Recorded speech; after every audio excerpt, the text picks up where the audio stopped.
be in its space. And Jobs for the Future was exactly that kind of organization, which really did set the pace for workforce development, transition from school to work kinds of programs. Very, very high quality at the top of the group.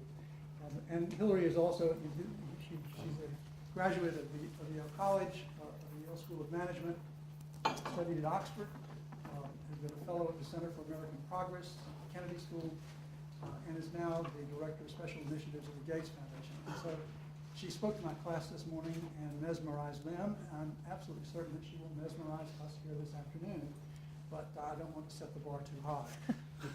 In any event, thank you, Joel. It's absolutely great, a great pleasure to have you here, as I've said to you before. Before we actually begin with Hilary's presentation, I think it would be great to go around the room and let everyone introduce yourselves so that you can see who your audience is, and briefly, but succinctly. Thank you. That's great. I'm a reporter at Philanthropy Journal in Raleigh, and I just graduated from Duke, actually. Oh, nice to meet you. I'm Kristen Goss. I'm on the faculty here. Yeah. I'm Charlie Klopfelder, public policy faculty. Barbara Jendelsson, education faculty. Philip Cook, and I'm the faculty here in public policy.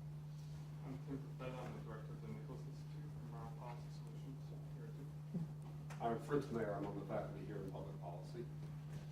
And coming in the door is Bruce Johnson, faculty member and former director of the Terry Center Institute of Public Policy. And we'll come back now. Paul Bloom, I'm on the faculty of business school. Tom Lambeth, I'm a senior fellow at the Yeah. Legion of Roman. Nice to see you again. Mary Brown Pestle. I work for Hi, Tom. Mary. Mary and I know each other from previous lives.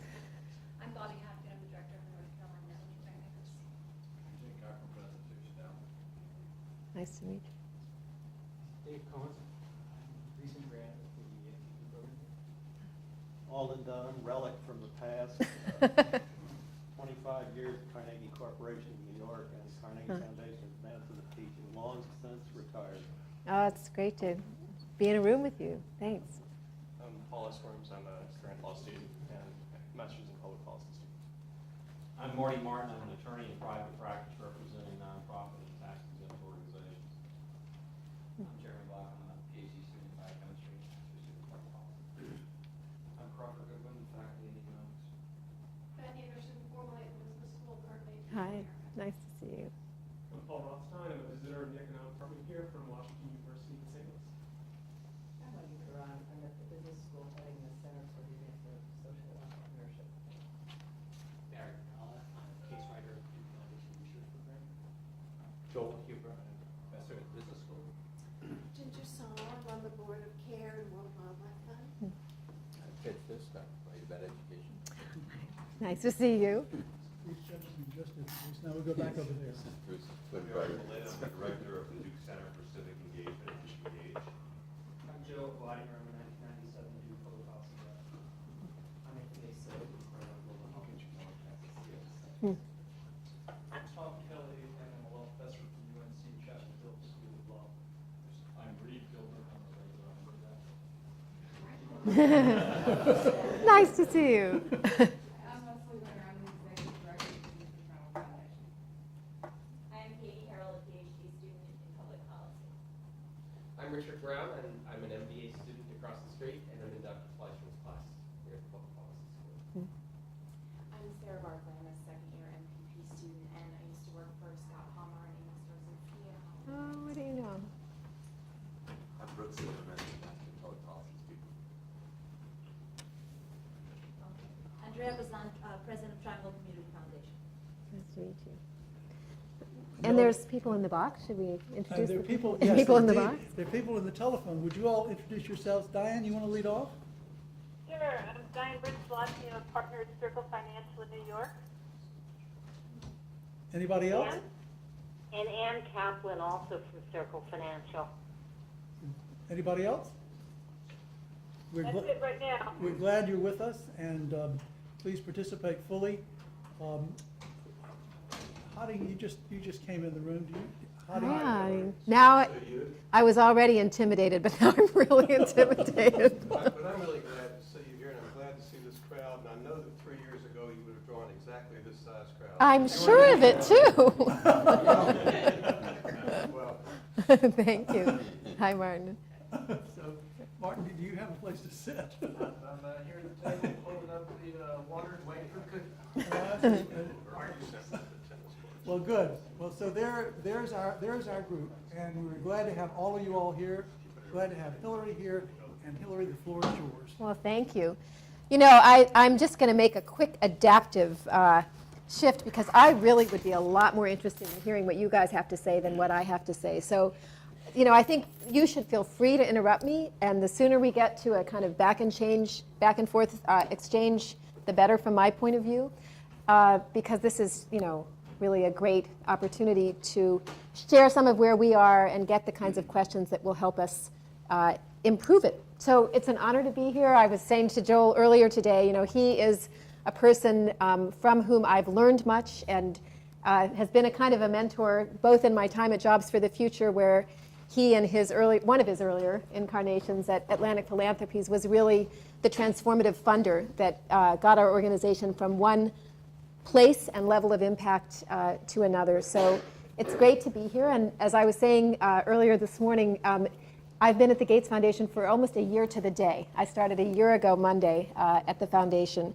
as Director of Special Initiatives for the U.S., not for the whole Gates Foundation. And what I thought I would do today is to talk a little bit about the work that we've done over this last year to develop a new initiative at the foundation, a new core initiative area for the U.S. program, kind of how we went about it, what we learned, where we landed, and what we see as some of the challenges for us as we move forward. And I'd love to turn you all into sort of consultants and advisors on those challenges as we do that. And I'll try to do that in a way that sort of characterizes the Gates Foundation, which is unique, but also in a way that speaks to some of the broader issues of philanthropy that I know you all think about and write about and work on.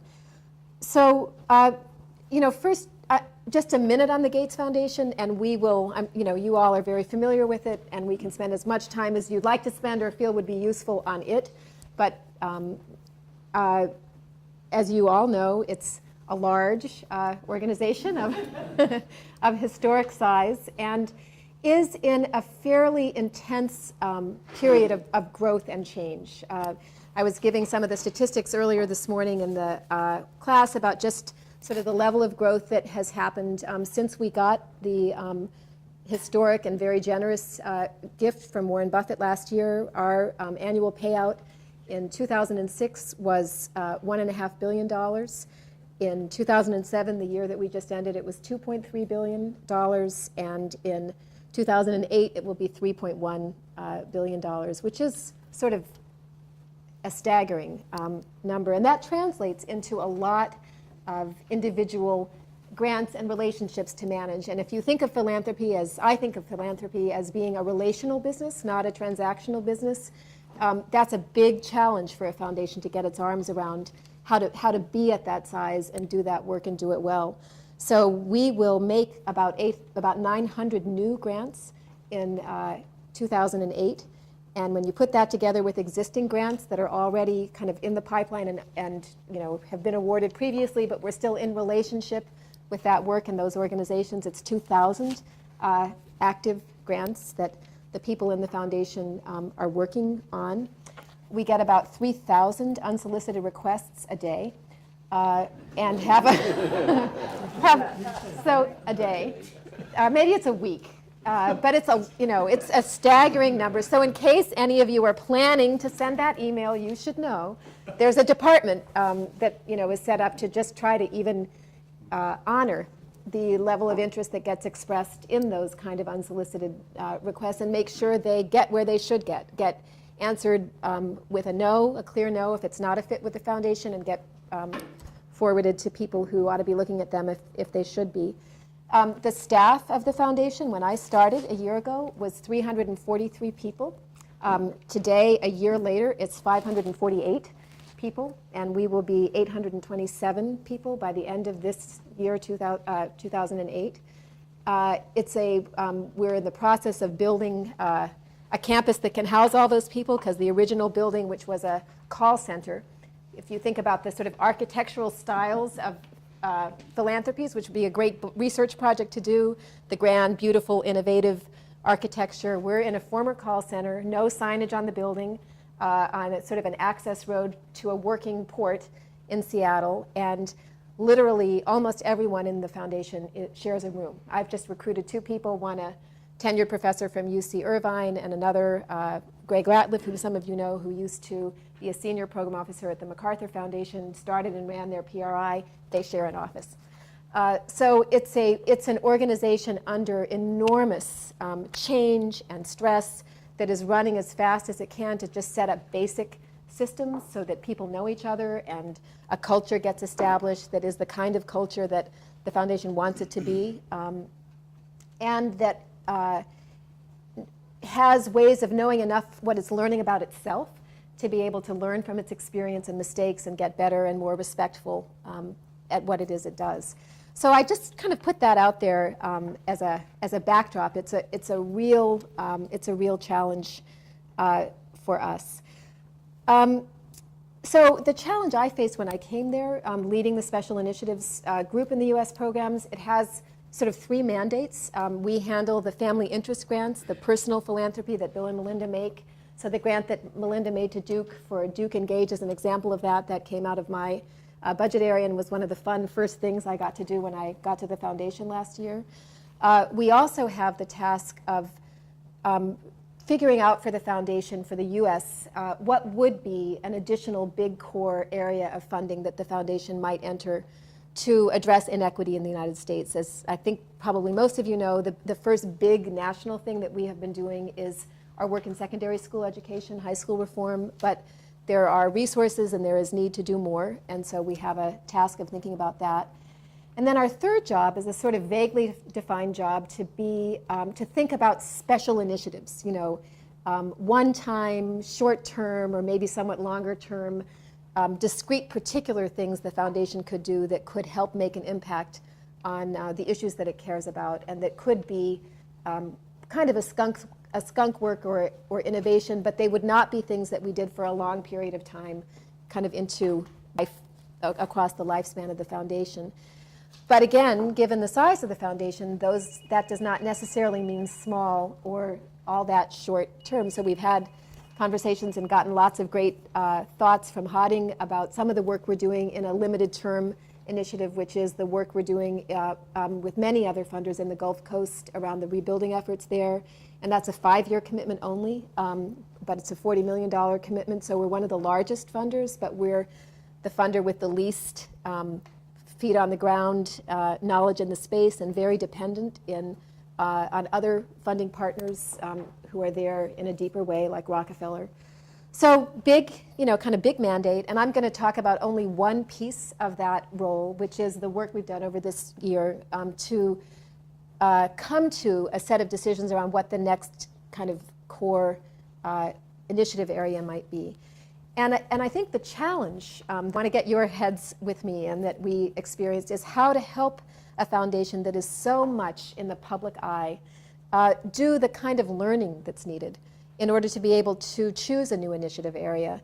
And in particular, how to do that learning in a way that informs and engages living donors who are extremely connected to the work, extremely thoughtful. And that quickly, it turned out to be a much, I knew that was a big challenge going in, and it was a bigger challenge even than I thought. I quickly learned that a kind of normal outreach strategy, what you would instinctively do, which is to reach out to organizations and people that are working in the field, to reach out to other funders, was something that was actually pretty hard for us to do. When we started with a total white space, who knew where we might go? It might be housing, might be healthcare, might be community development, might be assets. What we quickly learned was just the sheer hyperventilation around the Gates Foundation. If we sent a staff member to a conference on housing, the world had decided the next day that we were entering housing.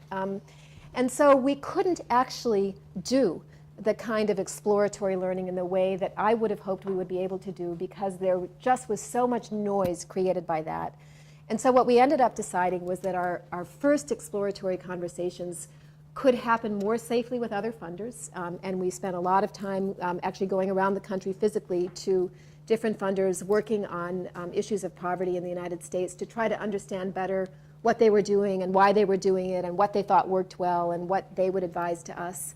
And we did a fair amount of outreach to people who do research, academics on a broad range of issues, and to some people in the nonprofit sector. But now that we have an approved strategy, and I know with confidence that when I say we're going to move forward in a certain area, we in fact are, we are beginning a 6-month process of really extensive outreach to the field to get the kind of input that I think is necessary for us to design a way to implement that strategy that will be effective and informed by the people that are doing the real work on the ground. So the other thing that I wanted to make sure we did was to learn from the Foundation's first 7 years of experience, what we had done well, what we ourselves felt we might have done differently, and to avoid doing what I think we did in some of our early grant making, which was to sort of start with the answer. You know, we're going to enter global health and we've got the answer and it's a vaccine. Or we're going to enter, high school reform and we've got the answer and it's a small school.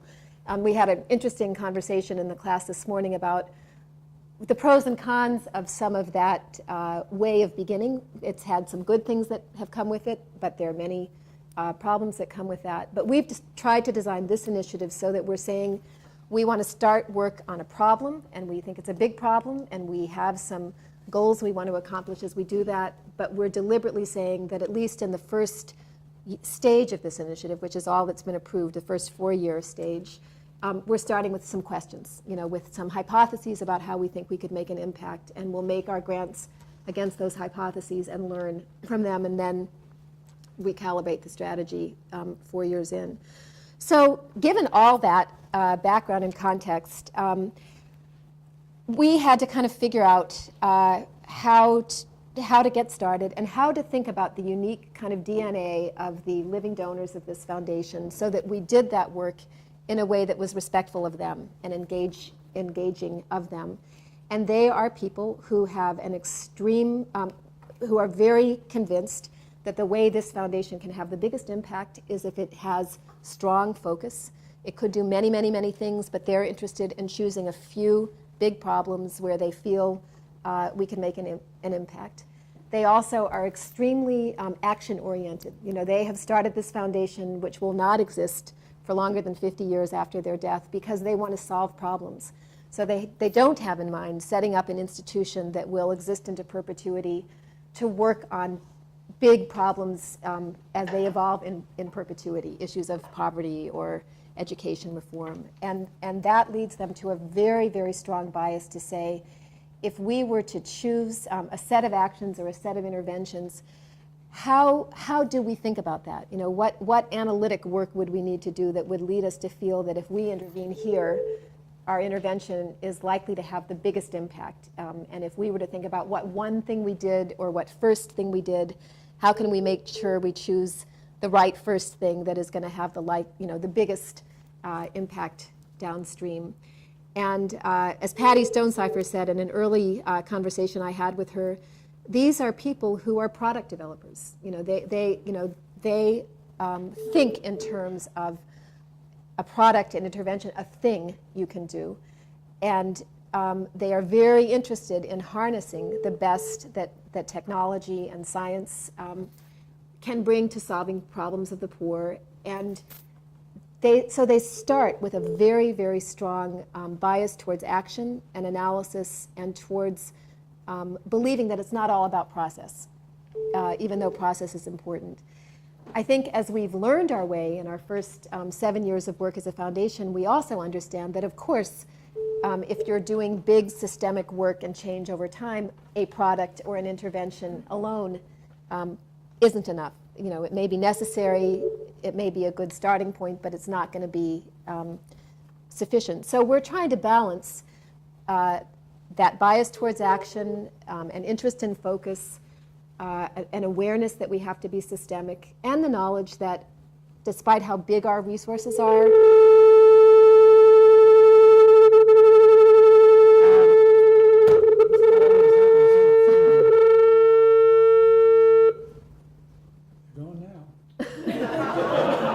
So much for that experiment. It Yeah. lasted for 22 minutes, that's not bad. The range of grants that you make is also considered, I mean, in terms of the amount that you give out, starts at a very high level, right? The average size of grant that the foundation made last year was $1.2 million. And there's enormous variation with that. They tend to be much bigger grants in global health and global development, where we're really funding medical research, and smaller grants in education, but it sort of varies by strategy. But they are big, and there is pressure and interest in their being bigger, which, when you think about the relative size and capacity of organizations that we work with, raises challenges of its own. Sorry, just to back in the context. 3.1 billion in '08, what percent payout would that be? If you're spending down in 50 years. It's within our legal payout. It's not exceeding it. No, we're not. No, I mean our current endowment is about 30-something billion. So actually, the foundation is not. Even though people think about the payout pressure, I think the foundation has done a very good and very thoughtful job of thinking about safety valves around that. So the fact that we're doing so much investment in primary research to try to discover a vaccine for malaria or a vaccine for HIV/AIDS, the fact that we fund college scholarships as part of what we do. If we ever had to get a lot of money out the door fast, there's been a lot of work done to think about where we might do that in a way that it could still be thoughtful and high impact, and not the payout tail wagging the dog. So that's actually less of it's not that it's not a problem, but it's maybe less of an issue than you might think it would be. So just, I guess actually just in terms of taking the read of the room, I could go in one of two places from here. One is to sort of talk a little bit more about the process that we used for this initiative design and kind of where we ended up and what we're thinking about now, or we could stay in more general kinds of questions about the foundation itself. Any more other kinds of questions? Because I think I am going to dive a little bit more into this initiative development. But any other questions just in general about the foundation, the context? Well, there is a general question. When you brought everybody together at Carnegie to announce this wondrous thing that had been formed, there were two strong contentions. Mm-hmm. One was you'd never have a large bureaucracy, and it was going to be done essentially on the back of the Right. envelope. Right. And the second, Scene two. That's right, speaking of her, said it quite emphatically, who said it even more emphatically, of course, was Danny. Mm-hmm. And the second one was that you were going to be truly focused and that education was going to be. Mm-hmm. I understand that you do wake up one day in the real world and discover you can't give that much money away without a large staff. I'm not sure I know why you abandoned education as the sole focus. We haven't. And we haven't abandoned education as a sole focus. As the sole. And the new initiative, just to quickly put it out there, that was a big issue as we thought about what else we should do. And where we've come out is actually a very synergistic strategy to the high school reform strategy. So as we looked at a range of questions about what should we do next, one of the paramount things that we thought about was our own core competence and our own focus. We asked ourselves other questions like, is it a big enough idea? Is it a problem that's tractable enough that you would think you could see reasonable progress on it over time? Are there other partners that we could work with? But where we've come out and the approach that Bill and Melinda have approved is to sort of stay within the space of thinking about strategies that will help disrupt the intergenerational transmission of poverty, of which education, given who they are and their belief about drivers of opportunity, is a core belief. What we're going to be doing is focusing on what we think is a big leverage point. The foundation sort of has ruled out early childhood investments nationally for the moment. So the next place we've looked at is the transition to adulthood for 16 to 26-year-olds as they themselves become adults and either before they have children or as they start families of their own. and to try to embark on a series of kind of intergenerational strategies that would have to do with helping ensure that low-income young adults and young adults of color, first and foremost, get some kind of credential beyond high school. And second, are employed in jobs that pay above poverty wages and kind of embedded in positive social networks. So the key sort of first big thing within that strategy is a strong focus on post-secondary credentials.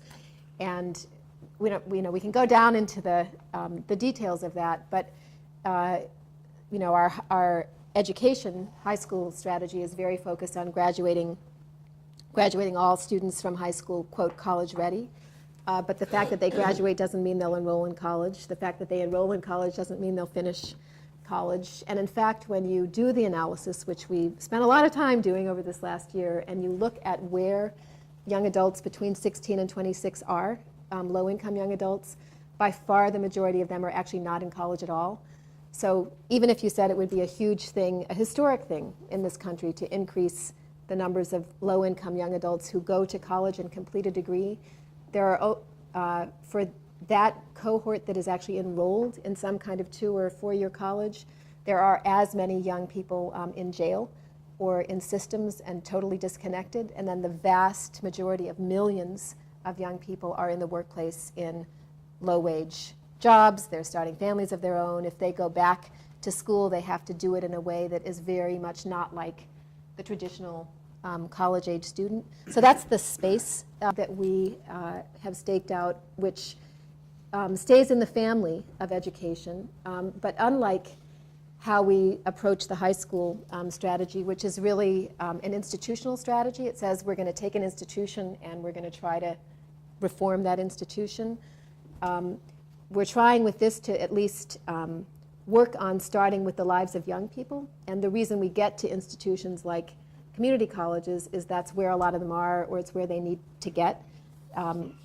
Often that's where they start higher education, if they start higher education. But we're agnostic about the form, and again, we can get more into I'm not sure that all the details of the particular strategy are that interesting, but there are, it will mean that we need to look at things like work, like financial stability. A lot of the reasons that young adults start community college and stop it have to do with financial need, and it's not such their inability to pay tuition as their car breaks down, they lose their job, a child gets sick. So we're going to be in a familiar synergistic space for what the foundation knows and is comfortable with, but stepping out towards some things that we aren't so comfortable with. And as Joel and I were talking about earlier today, stepping into a space that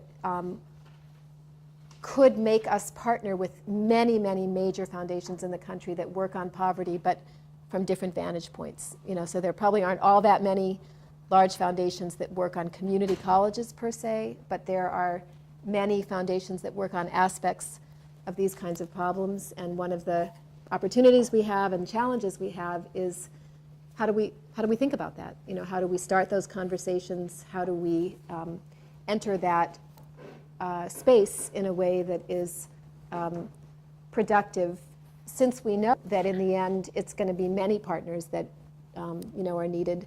Melinda likes to say that if we spent our whole endowment, we couldn't educate the children of California for even a year. So it's a large amount of money on the one hand, and on the other hand, against the problems we're focused on, is a pretty tiny amount of money.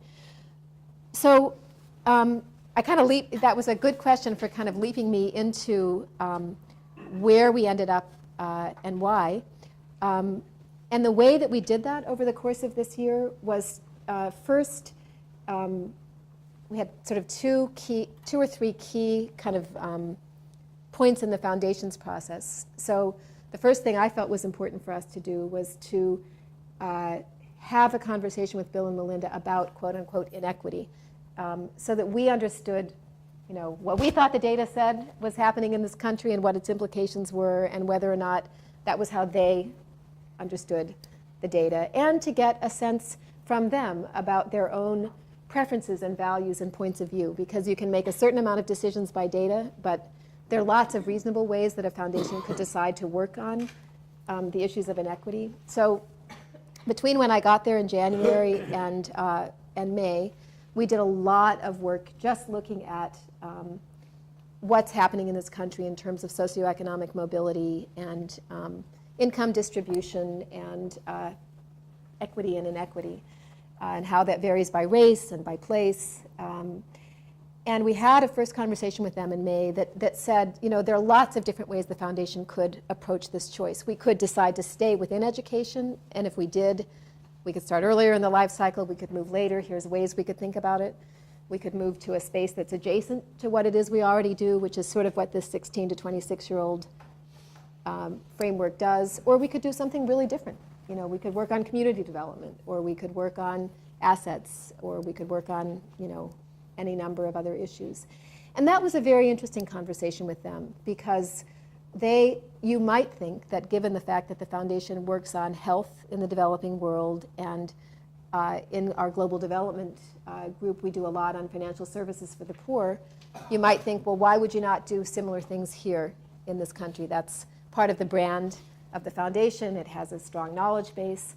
And from Bill and Melinda's point of view, those are really different problems in this country than they are in other parts of the world. And from their point of view, in this country, it's about large public systems, and it's a question really of public policy and public will. And their feeling is that's not a place where philanthropy can make, you know, the highest, best use of limited resources. So not to say that it doesn't matter that low-income people have health care or health insurance, but not a place where they felt the philanthropic dollar could make the biggest impact. And so we had a you know, a really, really good and robust conversation about those kinds of issues. And we left that conversation in May with a short list of issues that they felt it would be beneficial for us to go and kind of scope out in a deeper and more rigorous way. And on that list were sort of education. We also have identified a series of cross-cutting issues that we think we think are pretty important for what the foundation cares about, and we're not sure yet what the best way to work on them is. They wouldn't probably themselves become a big major core focus area of the foundation, but they could be cross-cutting issues. They could be things we do our limited term opportunity grant making on. So an example of that would be immigration.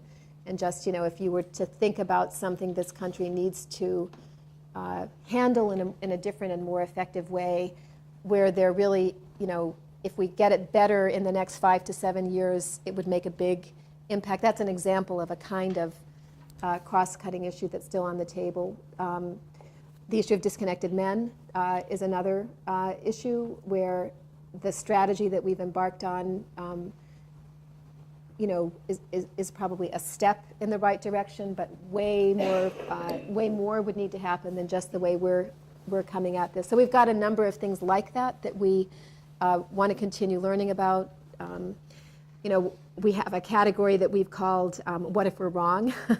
If we're making a bet that essentially a human capital investment in skill and human development can, you know, kind of overcome the cumulative impact of poverty and you know, unsafe communities and communities of concentrated poverty. And so I think part of the challenge for us is to have is to stay with a focus. That's where the bulk of the resources and our energy will be, but to have a portfolio of approaches and some additional kinds of learning we're investing in that would not only help us, but hopefully help others who are thinking about and interested in these issues. So as I said, I think, and I'm just going to give you a couple more things and then stop, just to open it up for questions and discussion. The way that we are approaching this approved strategy, which we've called, for shorthand, PostSecondary Plus, meaning it's about the first big measurable goal that we've set for this, because this is a place that cares about goals that it can track, is that we, you know, by the year 2027, we would like to be part of helping this country double the percentages of low-income young adults who complete a college credential, a post-secondary credential, and not all a 4-year credential. And we did a whole bunch of analysis about that led us to choose that particular numeric target and to sort of think about what are the assumptions, make transparent to ourselves and the co-chairs what assumptions are we making that leads us to say we think we could do that. Percentages, now, So 60% of advantaged young adults in America today eventually do complete some kind of a post-secondary credential, and far few, depends on level of income and race, but far fewer than 30% of low-income youth do. So we're essentially saying we want to close the gap between advantaged and low-income young people. And so we're not saying that we think that we can achieve universal, post-secondary credentials. But the way that we want to start that work is we've said we've got some hypotheses about how we think we might best begin on that trajectory. And we've laid out 4. And the first one has to do, is this interesting or getting too down in the weeds? Okay. So the first one has to do with really trying to understand much better the role of incentives and the role of individual behavior and choice, what it means for young adults to feel like they have some efficacy in their own lives. And an example of an interesting kind of thing that we've been looking at is the kinds of things that Bloomberg is doing in New York, or an experiment that MDRC has done with what's called performance-based scholarships, where they targeted low-income, first-time mothers on welfare in their early 20s, and they gave them essentially a scholarship if they would enroll in community college on more than a half-time basis. They would earn $2,000 in 1 year. $250 they just get up front for enrolling, $250 they get for their midterm courses, and then $500 when they complete each semester. And they did an early demonstration of that in Louisiana before Katrina, and got one of the highest impacts that MDRC has seen of any experiment they've done in their history. And that's a very consequential thing for us as we start this work, because nothing changed about community colleges. We have a long list in our high school reform strategy of the things that need to change in high schools. They need better teachers, they need higher standards, they need better curriculum. You could take that list and paste it onto community college, and community colleges need all those things. But we're making a bet, we're testing whether, how much can be accomplished just by giving people the wherewithal, young adults, the wherewithal for more resources in their own lives, and how far could that get you if you were really able to do that and get some traction around that. So that's the first sort of set of kinds of things that we are interested in. The second is, are there particular intervention points with community colleges themselves that would be kind of on the short list of any community college president's worries, but they wouldn't lead us into a wholesale deep dive kind of inside the institution reform strategy. And the one there that we want to focus on is developmental education or remedial education. The statistics there are dismal about the numbers of young adults who enter community college who get put into remedial education programs, and basically if they get put there, they virtually never leave and they virtually never graduate. And it's a scandalous revolving door where they go to school, they take out student loans to be there, and usually after 2 or 3 years they leave with no credit, not a single credit they've accumulated towards graduation, towards the degree they came there to get, and they activate their student loan debt. And so this is an interesting space, and we have a number of hypotheses we want to test there, ranging from just are there technology plays that you could do around remediation? Does every community college need to reinvent the best way to do developmental math or education? Is it the wrong way to think about it as kind of a section of a college? Is the problem of poor academic performance so endemic that it's really not about developmental ed, but it's about how the institution itself is structured? And there, when you compare results for community colleges with the bad guys in proprietary schools, it actually turns out that 2-year proprietary schools like DeVry or others do in fact a lot better with low-income and minority students than community colleges do. So a range of things that we want to test there. third area, there are just four, so I'm almost done, is a question about are there ways to structure the learning that acknowledge the real life experience of young adults and the fact that they're going to be working and in school at the same time, and could we incent more innovations with employers and community colleges that make that a benefit rather than a hindrance. So you could imagine maybe like Northeastern's co-op program, where instead of a community college student keeping a job at McDonald's in order to go train to be a nurse's assistant, they might enter a program, spend a semester, get a paid job at a hospital as a nurse's assistant, and do an iterative kind of, school and work, still on that school and work thing, kind of a process. So, and that leads to a lot of questions. That's a theory or a hope that employers would have enough interest in working together with community colleges so that something like that could begin to happen at some scale, which is a pretty unlikely, it's debatable. And then the final area has to do with really looking at young people who are quite disconnected and asking the question, could there be a way for community-based organizations that are the and serving youth development organizations that are the organizations that often reconnect young people who have disconnected, who've dropped out, or made some choice in their early lives. They've had a child, they've been arrested and been, got caught up in the justice, quote unquote, system. Could you think about that infrastructure and what would it take to help it become a more intentional and effective feeder of young adults into post-secondary education and advocates for them, supports for them, so that they would succeed as they moved forward into those kinds of programs. So, and then we have this learning agenda, which is a series of investments in research and data development, some with questions that have to do with our core strategies and some on these other kinds of cross-cutting issues like immigration.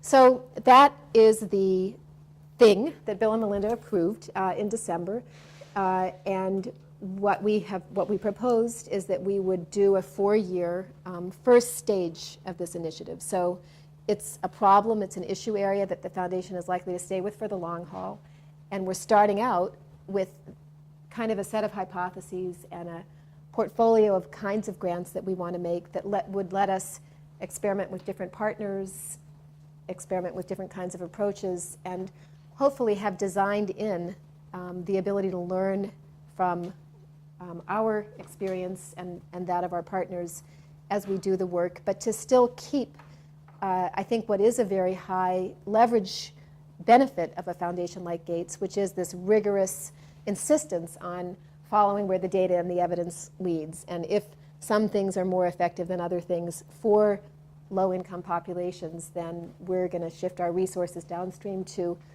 those things. So it leaves, I think, a lot of opportunities and questions for us. I've touched on many of them. The question of when do you develop partners for something like that? From the beginning, probably. One of the challenges of a foundation like Gates that has its own very tight theory of change and theory of action and metrics is we can behave as a funder in such a way that leads us to go out into the world and almost in a sense have our grant relationships be more like contracts. We're more buying relationships with institutions that work towards our mission than necessarily thinking about building a field and how do we balance those kinds of tension. The issue of how we really think about our scale and our scope. We probably shouldn't, as a foundation, be in the business of program design and innovation. There are many other foundations that are doing early stage work in that. Should we be thinking about organizations and what it means to adequately, fund and scale organizations? Yes. Should we be thinking more than that about how you build fields, or industries? Yes. And how do we do that? And then, there is just the additional challenge of the role of this special initiatives unit in a foundation like the Gates Foundation in terms of how we do the rest of our job of this sort of scanning for innovation in ways that get more non-traditional approaches. And I think you may be familiar with the way the global health part of the Gates Foundation is doing that through its Grand Challenges program. Are you familiar with that? So they have said, we're making some, quote, big bets, but we can't figure out everything. And so we are going to do a kind of online invitation to people to just give us proposals of innovations of research that needs to get done, of innovations that could be developed, and we are going to have a whole different process for reviewing those grants. We're going to have a tight series of metrics that they need to meet, but we're going to give $100,000 grants, and we're going to review and approve those grants and put them out the door in a 2-week turnaround period. And we know that we expect that 70-80% of them will fail. But we want to experiment with whether that's a way to get different ideas and more innovation going in a sector. So I'm going to stop. There's a long list of yet more challenges that we have that I could regale you with, but I think probably we should just open it up for questions and see where we go. I'd be interested in you talking about the evolution of your high school program. Mm-hmm. What caused you to bet on the small school idea, for which there wasn't a lot of research Mm-hmm. at the time, and then how you went about making your mid-course correction? She wasn't there when I we. understand that. But the organization I ran was a grantee because we You worked were to. a student. So I was on the other side of that. So there's two answers to this question. One, we made a rational choice, and the other is we had a hunch and we just got started, and it's kind of some of both. There was a great deal of interest in small schools and a great deal of attraction to the idea that you might do a creative disruption in a market. An attraction to the idea of, well, like, what if we just flooded, the market with hundreds of new small schools that just did a whole lot better than the big comprehensive high schools we've got now. And that was a lot of the early grant making. I think the things the foundation learned there wasn't a big research base about small schools. It's really hard to start and sustain new small schools.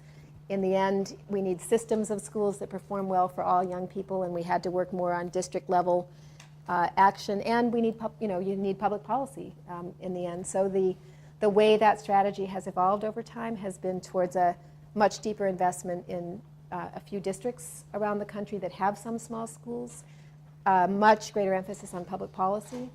And we have a new director of the education program, Vicki Phillips, who is currently thinking about, do we even change that? How do we think about that strategy going forward? The story the field and the foundation tells itself about that is that it was more bad than good. And that is something that I think we need to challenge ourselves on. I was saying earlier today that, from the point of view of some people in the field, like a Michelle Cahill, who was at Carnegie and then worked with Joel Klein on a lot of the very dramatic successes that New York City is having, unless the Gates Foundation had said, we're going to really do something really different, and we're going to stick with it over time, and we're not going to run the minute we don't get the results that we want to see, there would not have evolved in New York the permission to think about a whole more what they call multiple pathways, much more customized way of trying to design schools for particular learners. And the fact, she encourages us to think about our market making role. So because we stayed in that, lots of intermediaries grew up who got really good at helping think about the pedagogy in small schools. What are called charter management organizations sprung up, which were kinds of intermediaries that could create many small schools in many places like a KIPP. And so her feeling was, because all of that happened and that kind of intermediary set of organizations grew up, it allowed New York City to start to say, well, maybe we could do this sort of multiple pathways. And as soon as they moved in the direction of multiple pathways, it caused them to think about whether you need school boards playing the role that they play or a different kind of governance structure. So I think it's a good example of how complicated this stuff is and how challenging it is to know when to stop doing something, when to change something you do. Any of you in foundations could speak to that. I don't know what other people's experience has been around initiatives that start where you feel like they need a mid-course correction. I go back many, many years. I worked with James Conant on his studies at the Comprehensive High School. What did we try to do? To get rid of small schools. Yeah, right. Get rid of I know, it's small kind of schools. Meanwhile, Right. hundreds of thousands. Right. Meanwhile, since that time, I've been involved with just about every educational idea that's come along, and there's nothing new under the sun. There's nothing new Some under of the them are just sun. Reverse of what Yeah. was right before. All of which leads me to think that in the field of education, we really have to think outside the box. And I don't see yet anybody in the foundation world really thinking outside the box. My own view, and I may be very wrong, because I don't know the Gates Foundation well at all, but it seems to me the comparative advantage of the Gates Foundation side of sheer size is technology. Yeah. And yet, it strikes me that it's almost a deliberate kind of attempt to back away from utilizing that comparative advantage for fear of being overriding and everybody else. Anyway, so that, and I'll give a very specific instance in the field of education, my own hobby horse. It's clear to me that there is no way for major educational improvement to take place. And again, I've seen everything that's come along. Given the current status of the quality and quantity of school teachers, and yet every single innovation assumes it's the teacher in the classroom that is going to be the key to it all. Yeah. It ain't going to happen. And if you go through all the statistics on the quantity and quality of school teaching, and yet, okay, come back to technology. I don't see why the Gates Foundation doesn't take a major lead in transforming the schools through the dramatic use of technology. It's a productivity, for instance, you could provide equity and excellence to every classroom in America with distance learning. Take the best teachers we've got, put them together with top curricula, beam them into interactive this, that, and the other thing. Excellence and equity in every classroom in America. The existing classroom teacher becomes a coach, a tutor, et cetera, et cetera. And that's just an example of what could be done, and it is beginning to happen somewhat, but it's at the fringe. Right. And everything is still dependent upon the teacher in the classroom. And it's getting rid of that assumption. It's thinking outside the box, where I think dramatic improvements could be made. And I'm surprised that Gates doesn't take the initiative in all of this. And let me just add one other thing.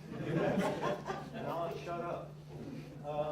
You may remember about 6 or 7 years ago, Larry Grossman and Newton Minow came out with a report calling for what they call the creation of the Digital Opportunity Investment Trust, an analogy to the National Science Foundation. We auction off the electromagnetic spectrum to all these outfits and our airwaves, which are public property. Money comes in, $18 to $20 billion, flows into the central budget somewhere in Washington. With that money, we could pour it back into initiatives to help the nonprofit sector really become part of the 21st century in this dramatic technological age we now live in. Anyway, that's the kind of thing. Yep. And I'm surprised I haven't seen Gates leading away. The heck with small schools. So two answers to your question. The first is, while there has been an absolute firewall between Microsoft and the foundation, and the decision Bill and Melinda made, for better or for worse, in the first years of the foundation's life, which is about to change this July, is that we wouldn't do a lot of stuff like that because the company actually has some lines of business that are in that space. That's all up for a relook as he transitions out of his Microsoft job. So there is a SWAT team of people that is very aggressively currently now in the foundation beginning to look at exactly those kinds of questions between my group and the people in education. And for sure, one of the things Vicki and her team are looking at as we think about education is that question of teaching, let's not say teachers, but teaching and learning, and the range of things that we ought to be able to do. And that's going to be relevant for the work we do as well. So we've got, we're beginning to do a lot of preliminary work in thinking about that. And, you know, it's a complicated institutional set of questions given the business Microsoft is in. It's a complicated legal Yeah, question. exactly. Which you both start with, but you all got better lawyers. than Right. you did. But that's a, you know, that's a consequential, that's a very consequential issue. So yeah. Anthony? It's not Anthony? I was wondering if we do focus to Gates' philanthropy work, especially in areas where there are really no magic bullets. Mhm. Some hypotheses end up on the table, others are set aside. Technology one is certainly one. I think very little in terms of the sort of more traditional social justice, race, culture, Mhm. language, Mhm. barrier components subject to it. So I'm wondering how's the foundation of the size of Gates handle two things? The crowding out effect, potentially. Mhm. And are there in fact metrics in place for the evaluation to see actually sort of early sentinels or not in fact other funders are leaving because Gates enters Right. or not entering, perhaps more importantly. Secondly, the pluralism of approaches, and I know that OSI and others have struggled with this issue too. Right. Where in fact, you know, can you have contending ideas and approaches within Right. the foundation, as Right. well as also keeping a very vibrant alternative approaches, because whatever approach one does choose, in some ways you can't always work with all the actors because they sometimes are in contention. So is there a way to actually sustain the vibrancy of pluralism outside as well as inside the foundation? Well, those are great questions that we're in the middle of. So on the crowding out effect, and do we have, it's something we're acutely aware of. And I don't know if we have metrics. You know, we have a wonderful group in the foundation led by a woman named Faye Tversky, which is called Impact Planning and Improvement. And it is all about measurement and evaluation and beginning to try to be much more knowledgeable about those kinds of questions for everything we do. So great question, big worry. And then the pluralism of approaches, we are very conscious of that. So for example, in what we embark on, you know, in that portfolio of kinds of things we look at, I hope and think we should be funding divergent points of view, you know, politically divergent ideas about solutions and divergent kinds of approaches. We also do have something of a pluralism of approaches within the foundation. I mean, even if you look at what's interesting about where we are right now is as the education group re-looks at its strategy in light of new leadership, and we start our strategy, is they're actually pretty different approaches. You know, when you think about just the theory and the way in which we're coming into the work, and so that is cause for just a lot of really interesting questions. The Global Challenge design is an attempt to try to do that, but I think that's really hard, and it's going to stay an open question that we need help working on. Well, just sort of in reaction to that point, I'm sure you're aware that there's at least a strong case for crowding in for your activity. Right. You make credible in your approach and give confidence to other smaller funders. I think other big foundations have always kept that in mind, and I'm sure you must be as well. Well, that's the other side of it, and I think that's an interesting. If you want to be more transparent and more collaborative, how do you actually think about that? I had a conversation with a funder just this afternoon between lunch and now who said, well, I know you guys have got a lot of challenge to get money out the door, and maybe one thing you ought to think about is your role in being kind of a meta funder where you would fund other foundations who are working on this initiative or that initiative, which is certainly something that you could think about. You would have, to whoever said we were going to stay lean, Hotting, you wouldn't build as big a staff if you were doing that. So there are lots of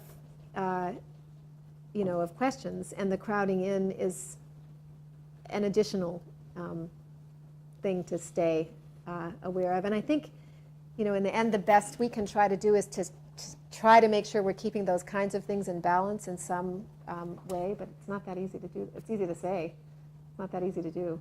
You know, when they were trying to organize the Ford Foundation back in the 50s, they got the Rand Corporation to do a study for them about how they ought to organize it. And the study came back and said that Ford, at this point, Ford was the largest, was going to be the largest foundation in the world. It came back and said it shouldn't have a centralized staff. It shouldn't have one foundation. It should, in fact, have a small staff that really does delegate responsibility to other foundations and pick other foundations and others to give money to. The board decided that wasn't what they wanted to do. But that was, surprise, surprise, but that was in fact very much on their mind, so I just add that to the hopper. Yeah. It was a serious proposal. Well, I think those kinds of things are all serious things for us to be thinking about and looking at, and there's a spectrum of ways you could do that, right? I mean, you could say we're going to we'll put our dollar in behind another funder and we'll amplify them. And that, in fact, the first grant that my organization made was to the Edna McConnell Clark Foundation to put money into a pool of capital they're raising to help scale proven and effective organizations. So it's to help provide growth capital for the Nurse Family Partnership. So it's very much something that we are open to, and from my previous life is something I think is really important to do. So we've got to, if that's a role we can play, then we've got to be playing it in a thoughtful, hopefully, and intentional way. Joel? Talk about the way the Gateses manage their foundation. And from my perspective, they have been more flexible. Sort of, if they were run over by a truck, things wouldn't change. But now that they're not, and they're active in it, how do they structure it? How do they organize it so they both keep control and don't get blown away by it? What's the, and you can criticize that as well. No, I have enormous admiration and respect for how they do that. They work incredibly hard. They read everything. They think about everything. They take all the information that the paid staff generates, and then they talk to other people too. And then there's a huge role that is played by Patty Stone-Cipher that, I think in many ways her leadership is one of the great undertold stories of this foundation. She is an extraordinary leader and culture setter, and there are now the 3 presidents of the Global Health, Global Development, and U.S. programs. So, Bill and Melinda are they're the board. They're not the leadership of the foundation, and they're not the staff of the foundation. And I think they're incredibly clear about that. When they come to the foundation more full-time, which Melinda has started and Bill will more, I think the kinds of things, we just had a leadership retreat of the foundation leadership team last week with Warren and with Melinda. And I think the kinds of things that they're going to focus on are strategy and advocacy and public will, the ways in which they can use their voices, their relationships on behalf of the issues the foundation works on and cares about. But they're not going to get into the micro details. Do you want to say what you said this morning about the levels of authority? So then we have our current policies, which might seem to contradict that, which are under it's a family foundation, and the additional thing I really admire about them is that they literally care about every penny being put to the highest and best use. I mean, they literally will be in a conversation where they don't share. I think many people, I'll speak for myself. I think lots of things would be good to do and reasonable to do for a foundation. I believe in early learning. I believe in second chance systems, but they will literally say, why would you think that $1 invested in early childhood education would have a bigger impact on the trajectory of someone's life than the same investment that you made in middle school or later? Or how can you think that doing it once, how can you make that argument that if you just invest in early learning, all problems of poverty will be solved? So the way that the foundation is structured now, we are not a foundation where program officers or even directors would be my job title. I we do not have what's called delegated authority, legal delegated authority, to approve grants until we have what's called a dashboard. And the dashboard is a sort of 2-page piece of paper that has the goal that we're trying to accomplish, the theory of change, the strategies and actions we're going to use against it, and a set of metrics that would help us know whether we felt we were making progress against those goals, and a section for lessons learned that gets filled in and updated on a regular basis. And that's used as a management tool for annual initiative reviews. And there are 22 dashboards that have been approved across the foundation. And as soon as there's one of those, the director has signing authority of up to $1 million per grant. And a grant above $1 million would go to the president of the part of the foundation, and they have signing authority up to $10 million.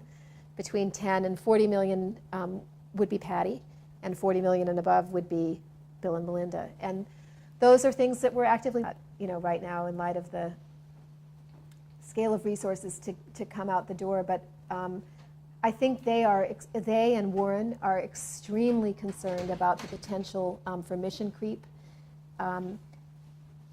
They want an empowered team of people working in the foundation, but the risk that people come to the Gates Foundation because they think they can do their own thing is high, and so that's an appropriate creative, balance to be trying to set, and we're still working on it.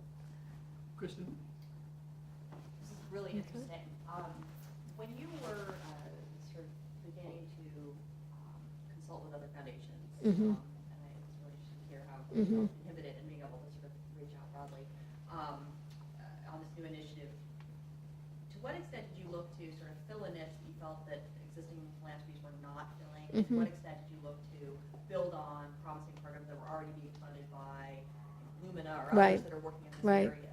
And how do you sort of navigate that balance? So we tried to do both, and we have all kinds of lists and matrices and tables that are looking at just exactly those questions. And what we proposed to Bill and Melinda, we've tried to get a series of signaling and alignment with them at each step of the way. So first on the framework, then on this strategy and approach.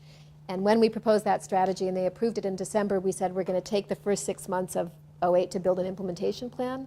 And so we're right now in the middle of figuring out all that kind of stuff in real-time conversations with other funders and organizations, and probably we'll kind of do some of both. Where can we help build on and amplify good work where we don't need to lead and recreate it, but we could add resources, and where might we complement? What are things that people can't do because of resource limitations, and where should we be thinking, to your point earlier about out of the box, things that we, uniquely ought to do that, maybe there isn't a clear kind of track record or set of experiences, but if we don't occupy some of that space, shame on us. It shouldn't be the only space, so we're trying to sort that. Bruce? The specific question about community colleges and sort of a general one. I taught for many years before I came here in the University of California system at UC Davis, and I had many students who came first through the California Community College system and then continued in the 4th year. And I understand that's, huge trying to get into that system. But, they were really amazing people. And they had not been able, they had to go to community colleges, whether it's for economic reasons or self-concept or whatever. So to me, it's a great notion. The question I have about it is, when you're laying out sort of things you're looking at is, and it is a teacher quality. What do we know about faculty at community colleges? Skill level, motivation level. And I say that, in a very respectful way, because I think that, I don't think it's something we value that much as a society, right? I mean, people want to go to the prestigious university. And they want to teach at the prestigious university. They'll settle for the community college. What's that? Or not teach. Or not, that's right, that's right. No, I'm fully aware of that. I think that's, so what do we know about, that, because I do think ultimately for the kind of students you're trying to reach, it's a real teaching challenge. Right. They don't have to be there, so it's not like high school. So are we looking at not only what we know about them and how we can do more to create, talk about incentives for people to go this way? And it's a specific question for your programs, but that was linked to the point you just made about the general advocacy that Bill and Melinda Gates can play, and probably increasingly more that they're doing this. I mean, there's a societal expectation, Yeah. there's norms out there, and anybody that could get 30 minutes out of Klaus Schwab at Davos rather than 15, right, obviously is someone who can command a big bully pulpit. And the notion of the importance of Yeah. that profession, I mean, Yeah. it's something that without necessarily granting money to, they both could probably play a very interesting role in this broader advocacy. That's a great question. You know, I guess my couple of responses. They will be learners, and they will have mastered an understanding of that system before they advocate. And they'll feel that we need to demonstrate before we advocate. So Bill himself has a huge interest in community colleges. I mean, just like that mind was trying to figure out why markets don't work to deliver medicine we know how to produce to people who are dying because they don't have it. You know, the market failures in that system intrigue him, and and the potential for technology to really help make game-changing impact on productivity are big questions. I think as far as teachers go, I think it's sort of both and. There are many people who teach in those kinds of institutions because they care about the kind of student we care about, and that they're very mission-driven in that sense. There are also a lot of adjunct faculty, some of whom are really not that great at all. And I think there are also a lot of questions about what is it actually that people get from higher education. You know, some people and a lot of Americans think, you're there because you want to get a job and you need to get skills, and it doesn't matter if it's a transformational experience for you. Other people, and this is something I think we have to be asking ourselves, you might say, if you look at the nature of the world we're living now, a lot of the soft things that just happen to you, if you get to be young and in a residential four-year college where you get all kinds of other stuff that maybe help make you be more adaptive as a person, what would it mean to have community colleges that let people get more of that, or where do they ever have a conversation that is about that? So I think we don't, on a going-in basis, I would say we know it's a big issue, and that's something that we need to be learning a lot more about. It's a reason why we've chosen this kind of first step into the water of remedial or developmental education, because we think that's a place where a lot of those problems are really on steroids in terms of quality of teaching. And generally, the faculty that teach in the transfer programs, the 2-year college programs that would transfer to 4-year, are generally better quality faculty. And the faculty that teach in the pure business training programs are generally better, and it's that place where it's probably the worst. So. Tom? This is a follow-up. I'm also excited about the focus on community colleges, and I was most excited about what you said about the focus on, or the possibility of looking at changing the curriculum, and in fact, basically in a way that would acknowledge that the learners oftentimes are employed, and oftentimes also are slightly older, they're adults. And I say that as someone who, I'm a law professor, where we've been teaching in the same way for the last 100 years, and it's been largely irrelevant to the needs of the students and the bar for the last 25. So that would be a huge step forward. I'd also say that you mentioned, I'm actually in the Northeastern Law School education, so a co-op education, which I found to be very beneficial.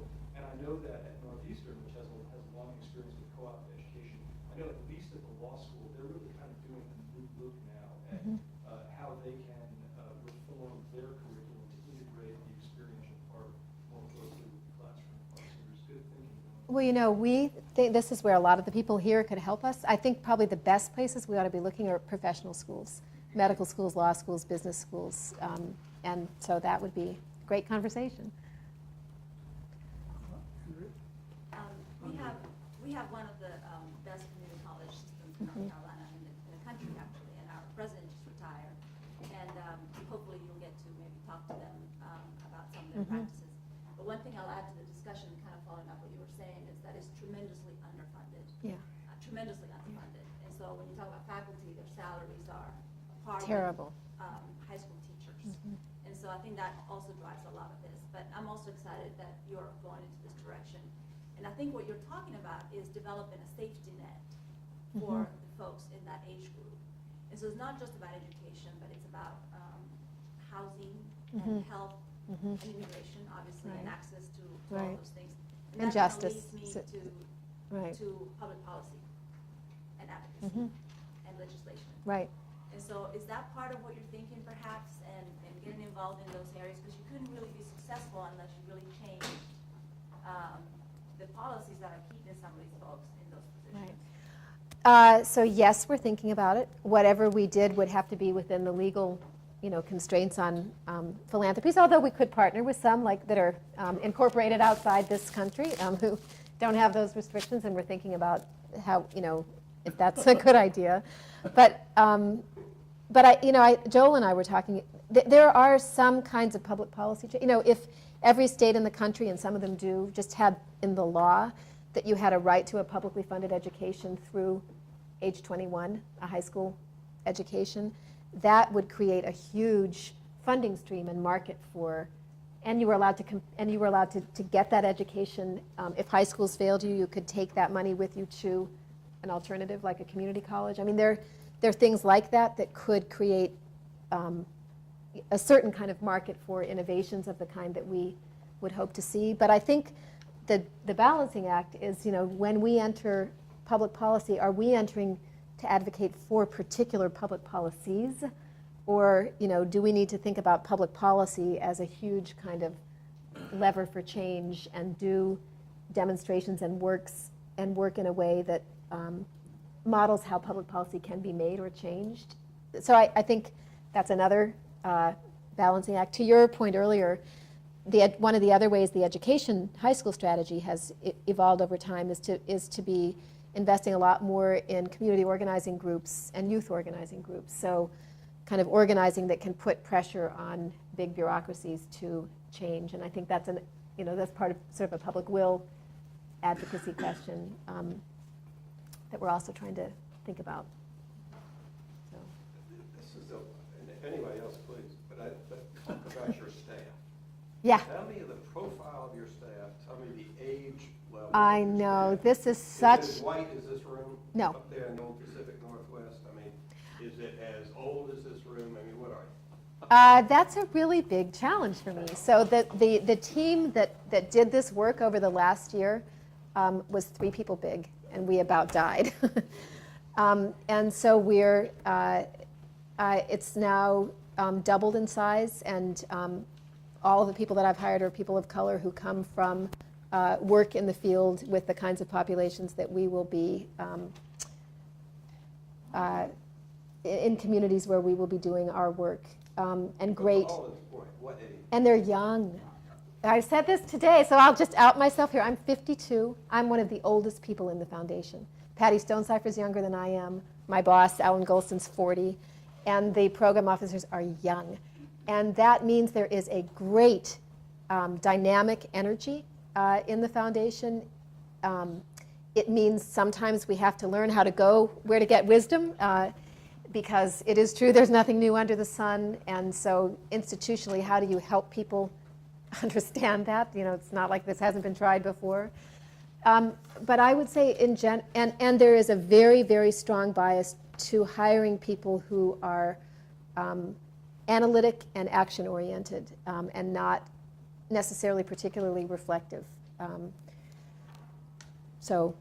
And she said this morning that almost all the program officers are 28 or thereabouts. Well, I'd say between their late 20s to late 30s would be probably where the major cluster, where they cluster. And then, we've doubled in size. We hired over 200 people last year. We'll hire, 300 or 400 this year. So it's, what is also good about the foundation is I think in global health and global development, more than half of the people that have been hired are people from the developing world. So it's a very international foundation. It's a very diverse foundation, and that in and of itself is just fantastic. To be thinking about issues of poverty in the United States in a room with people who know about India and what's happening there, or Mexico, is just it's a gift, and it's a great kind of richness. But it's a lot of people to hire. I want to talk a little bit more about your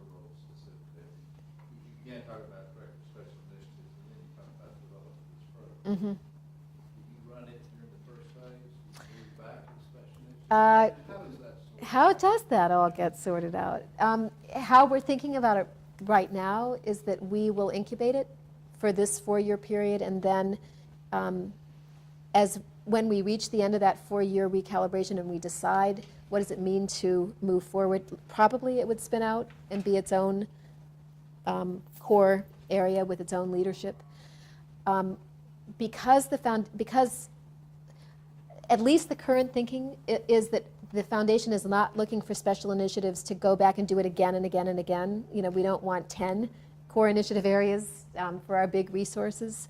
We probably want 2, and these are probably going to be the 2. Then the question becomes, what are the shorter term, limited term opportunities, and how do you think about that? Why do you have them? What are you trying to accomplish through them?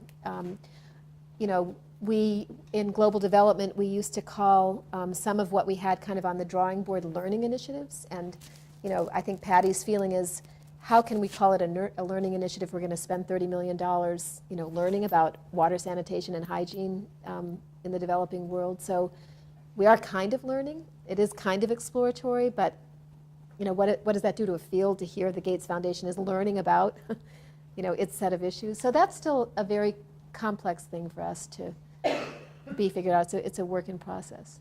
Martin, sorry, Gene, did you finish? Yes. Martin? Follow up on Andrea's question. By picking education, you pick the quintessential public good, public funded, it has public policies, and yet a foundation is very limited in its ability to shape public policy. So it seems like it might be a mismatch. You have said you want to take on a problem, but it inherently is public policy oriented. Right. And yet you as an institution are not very well suited to get into the rough and tumble of public policy. So it seems like the foundation, which, you know, the 2 leverage points of change. One is innovation and R&D, finding new ideas. Right. But in an area that is really publicly dominated, Right. it doesn't really matter whether you come up with a good idea or not. You may not have the ability to implement it either with adequate funding Right. or adequate policy freedom. So what's Yeah. your thought on that? So I think that's, again, you know, a very live question and tension.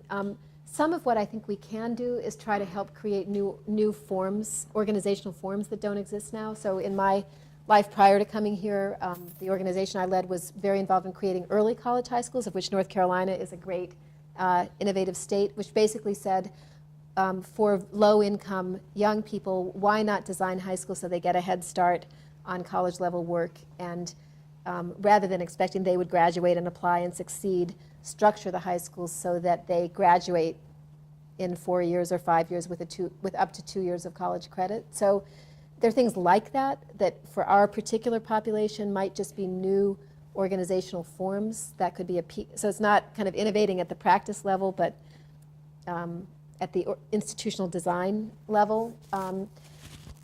I think we're learning about the public policy, the ways in which we can and can't play in public policy. But there's, you know, I wouldn't repeat some of what, I hope you're not here to write an article, right? Okay. Just checking. That was, I should have clarified. Yeah, of course not. I didn't know we were going to have reporters in the right. But you know, if you look at what we're doing in our education funding, we've put $55 million into the School District of Los Angeles, and we're not a publicly elected group. And so that scale, I personally would not have our strategy work like that, because I don't think there is enough accountability. I mean, there's so little discretionary money in a district or in a state that to have that big a resource come is probably even though the district might say, oh, it's our agenda, you know, we're so happy to have you here, you know, that's such a fraught thing. So I think that's where, to your earlier question about the size of resources to get out the door, it becomes really quite a challenging kind of thing to think about. And I would have thought, I did think, that we might end up in some different places. I thought for sure the sort of asset field and financial stability field just had sort of like bullseye for this foundation and these people written all over it, and it's not where they we worked hard on that as a possible focus area, and it's not where they came out. So, I think at some level there is all the analysis that we've done, and then there is also their own interests and values, and they get to decide that. Actually, I had a different question, but what you just said prompted me to think, is there a way, one of the real values that large foundations, I think, like you have to much smaller foundations like the Cecil Foundation, is the intellectual capital and the time that you have to think through, to look at the data, to think through incredibly complicated problems, and to pose paths towards solutions towards something like assets. So is there a way that you could share, and that's people make their choices about kind of what you want to focus on. But I'm curious about it. Are there ways in which you could share some of that thinking and the skunk work? Yeah, definitely. I mean, with the broader foundation field and others who might say, "Wow, that sounds fantastic, and we'd love to capitalize on good thinking and the analysis." That's a great question. I don't see any reason why And I don't know we how, couldn't do that. and one question I was going to have is just about learning and how you galvanize and share what it is that you're learning. Because as you publicize that, it changes the game. Kind of. I know, It's such right. a challenge, I think, for many foundations because it involves grantees in a messy, Right. it's an inherently messy business where you want people to make mistakes and learn Right. from them, but when you kind of shine the spotlight on those mistakes, it feels Right. You'll hear, if you hear Patty or Melinda give a speech, half their speech will be about mistakes they made. Not grantees made, but they made in thinking of which. And you'll probably hear me making all that kind of same thing like 2 months from now about the mistakes we made when we thought we had put all this time and energy into figuring it out well. So, Warren in that meeting last week had a very, like a Hotting kind of a pithy statement that, you praise by name and you blame by category. And so I think part of our challenge is probably, we probably can never tell a story that is about, an identifiable grantee. But, early, we were talking about this morning too, last year the foundation put an effort into doing case studies of some of its early mistakes, and they're up on the website still, and the intent was to keep doing that, and it still is. We just, growth overtook us, and we haven't updated that or added to it, but I think we feel very strongly that being transparent about our mistakes is really important. I think it is a challenging thing, I think, for a field of philanthropy to have this huge, Johnny-come-lately just kind of arrive. And I think one of the things that is, my guess is that there probably are some foundations and some grantee organizations who would love to see the Gates Foundation get its comeuppance. It's too much money, can't do good, et cetera. And, I think part of our job is to figure out how do we flip that so that, we understand it's in all our interests that these kinds of efforts and this kind of willingness of people to put their own resources against big problems happen well and happen responsibly. So I think we're going to try to be very, I think the other thing Warren said last week is we talked about sort of the tension between our reputation, which is for being very arrogant, and our intent and wish, which is to be, as we say in the foundation, humble and mindful. In the end, as he said, you get the reputation you deserve.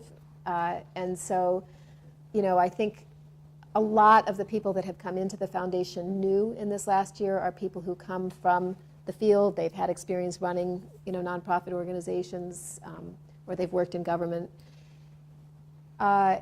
So that's a, And that was our early staffing model. I've got a few of them on my team, thank God, for the particular kind of thinking and analytic work we needed to do. But that's a piece of it. It can't be all of it. Yeah. Unless, Mary, did you have another question that you wanted? No, go ahead. Bobby? Actually, just speaking to that, at least the Gates experience in North Carolina, from my perspective, is that they have come in and they have sat down with the foundations in the room and really tried to learn the field, the sphere, and then they have joined their other colleagues in initiatives in North Carolina. And so it's been a very, for me, it's been interesting to work with them. And so I think you should take that back as a No, that's great. very strong compliment Thank you. to the work they're doing there. But I had a question slightly different. Yeah, when you look at, we struggle with, I think as funders and grantees in a relationship in the power struggle sometimes to allow the grantees to learn and come out honestly to say when they made mistakes. But additionally, putting 1.2, let's say your average grant, $1 million to one grantee can change the power structure between the grantees and grantees. Right. And so one idea rises much more than another idea. So, it's interesting if at that point you see the whole piece that you're working on shift to that one grantee's idea. Right. And how do you balance out that power? Well, that's a huge, so part of, I think, how you do it, which is to the question that one of you raised earlier, is you make sure you fund really divergent points of view. But I can tell you from my lived experience, having been in the organizations, there is so much anxiety about that.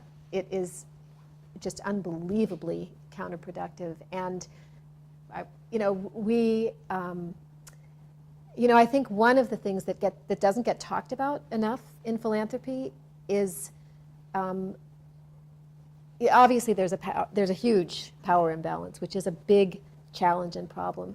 But there is a way in which grantees treat foundations, program officers as objects, as they are a means to an end that they want. So the chance of getting honest conversation really about the work or about the unanswered questions or about what people aren't sure enough about is so hard. I can't tell, that has been to me the biggest surprise, and my two greatest disappointments in this year are the lack of out-of-the-box thinking inside ourselves and in all the other foundations that we went to talk to, and the virtual impossibility of honest, exploratory conversation between funders and grant seekers. So, half the people who come in are there to sell you their thing.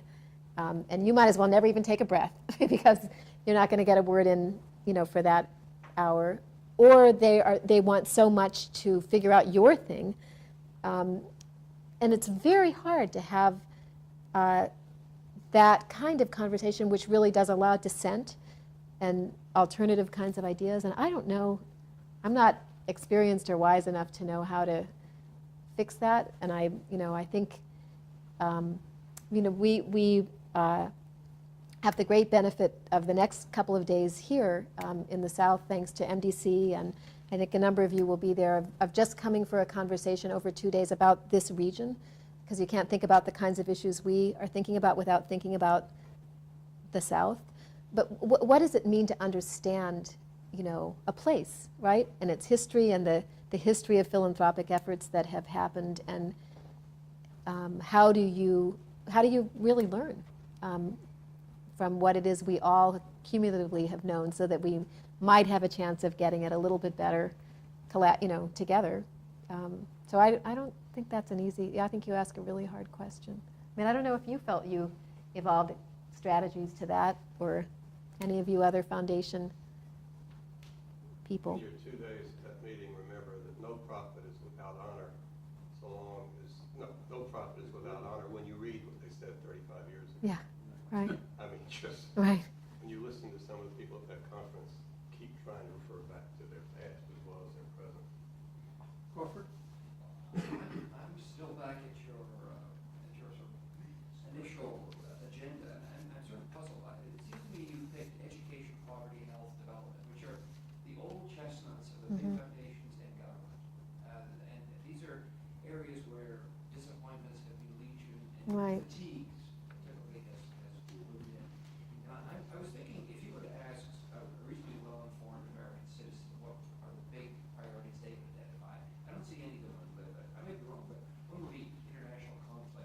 Mhm.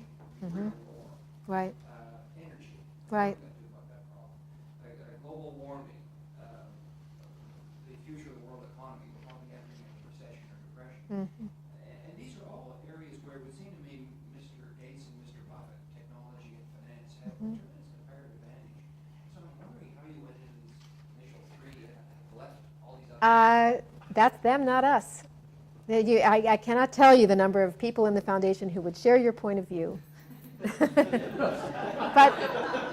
I mean, that's what people get to decide to do. They get to decide what problems they want to work on with their own resources. And there's lots of points of view about, Warren is, in other parts of his philanthropic activity, very, very active in nuclear disarmament. It's not that he isn't thinking about those things. The Gates Foundation doesn't happen to be.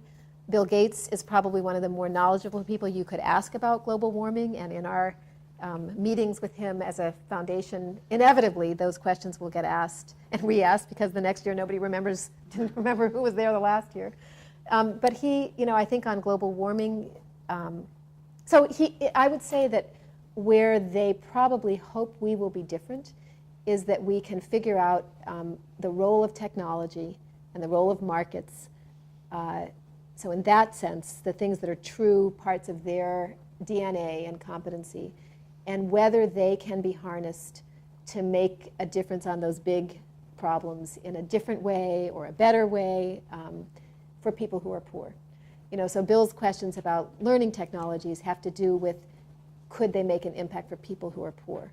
And then what do you, so that's really what we, that is the overriding kind of thing that we're trying to do and be and figure out. But it is within the areas that they've chosen to work on. So they have a very viscerally felt core principle, which is that all lives have equal value no matter where they're lived. And I think for Bill and Melinda, just as people, the idea that there are millions of children who die every year because of diseases that we have medicines that can cure is just wrong to them. The fact that half of young Americans drop out of high school is just wrong to them. It shouldn't be that way, as Bill Sr. Says. So those are particular problems that they have a passion about. And I don't know why they don't have the same passion about, global conflict. But they don't. That's the story of foundation donors and people who created and lead the foundations. I mean, they ought to do what they have passion about, what they care about. And they can't do everything. And if they care deeply about that, God bless them. And you all are doing a great job trying to figure out how to persuade them how to do the kinds of things they want to do. I think that if there are no more urgent questions, that we should probably stop here, unless anybody wants to pick an argument or make a final closing statement or something like that. But I want to thank Hilary for coming. It was very stimulating. I've been making lots of notes myself about reactions to things that she said that trigger other things that I think that are really important.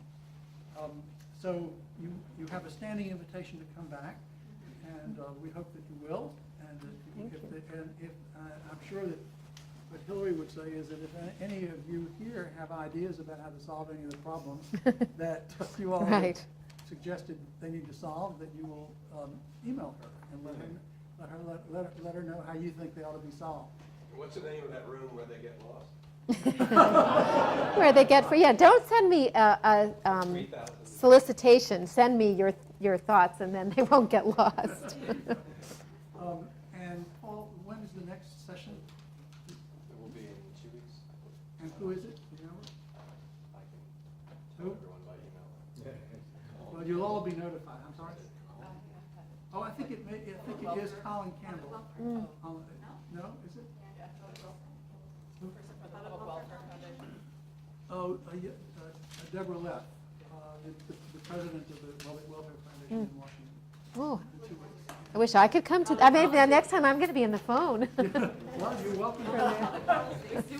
Given what happened today on the phone, I'm not sure. I mean, but we'll have to get a better phone. But anyway, thank you very much. Thank you. Thank you all. Thank you.